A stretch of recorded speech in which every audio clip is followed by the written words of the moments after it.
86 قال في كتابه مغامرات عربية Arabian Adventures النسخة غير المترجمة، قال عند مقارنته لرجل من إحدى العشائر العراقية الكبيرة مع بدوي من قبيلة عنزة، قال: وعلى الرغم من أن كليهما قبليين إلا أن هناك تشابه قليل بينهما.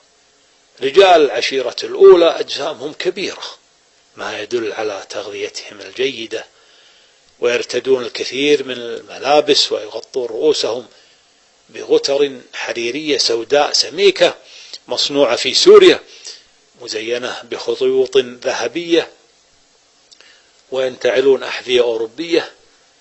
هذا عن رجال القبيلة الأولى. أما العنزي فهو صغير الحجم ضئيل الجسم، يرتدي فقط ثوبا قطنيا أبيض اللون دشداشة، وعلى رأسه غترة بيضاء بحاجة ماسة إلى كوي.